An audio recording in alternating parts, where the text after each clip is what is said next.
හැම පොඩි දෙයකටම කලබල වෙලා කේන්ති අරන් ඔබත් ඔබේ මනසේ සාමය නැති කරගන්නවද? මේ වීඩියෝ එකෙන් අපි කතා කරන්නේ කඩා වැටෙනු පතොක්කත්තක් නිසා අනවශ්‍ය ලෙස කලබල වී තම ජීවිතය විනාශ කරගත් සර්පයෙකුගේ සහ ඊතා සංසුන්ව අනතුරෙන් බේරුණු කුඩා කටුස්සෙකුගේ කතාවක් ගැනයි. මධ්‍යහන දැඩි හිරු රශ්මියෙන් වැසී ගිය නිහඬ කාන්තාරය. කිසිදු ශබ්දයක් නැහැ. ඈතින් පෙනෙන රන්වන් වැලි කඳු හරහා හමා යන මඳ සුළඟ පමණක් මේ නිශ්ශබ්දතාවයේ රඳවාගෙන හිටියා. නමුත් හදිසියේ දැඩි සුළං පහරක් නිසා වියලී ගිය පතොක්කත්තක් විශාල ශබ්දයක් නගමින් කඩා වැටුණා. මේ ශබ්දය ඇසුරු වහම ඒ අසල ගලක් මත හිරුවෙලිය විඳමින් සිටි කුඩා කටුස්සෙක් එකවරම දැස් විවර කළා. නමුත් ඌ කලබල වුණේ නැහැ. ගලට මෑලී ඊතා සංසුන්ව වටපිටාව නිරීක්ෂණය කළා.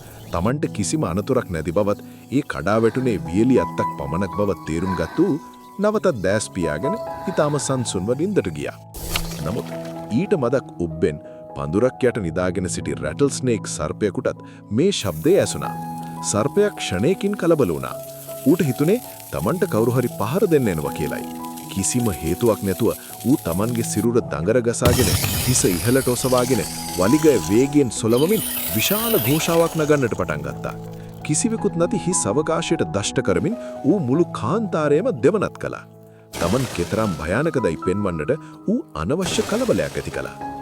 අහසේ බොහෝ ඉහළින් වලාකුළු අතරින් පියාසරා කරමින් සිටි බඩගිනි උකුස්සෙක් මේ දෙස බලා සිටියා.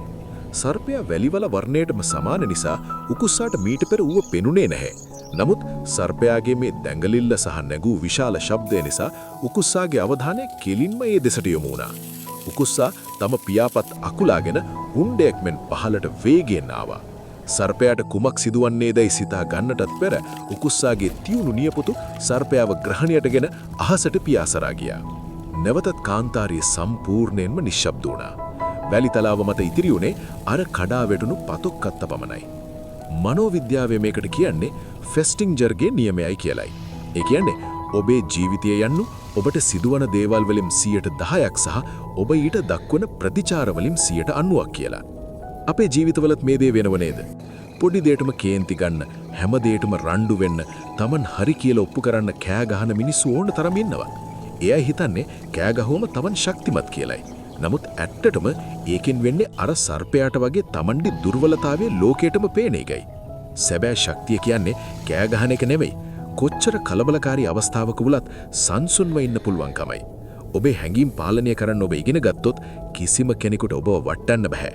ඒ නිසා කඩා වැටෙන හැම අත්තකටම ශබ්ද නගන්න යන්න එපා. සමහර වෙලාවට ඔබ දෙන නිශ්ශබ්දතාවය තමයි ලෝකයට දිය හැකි ප්‍රබලම පිළිතුර. ඔබේ ජීවිතය වෙනස් කරගන්න අවශ්‍ය වටිනා ආදර්ශයක් මෙහි අන්තර්ගතයි.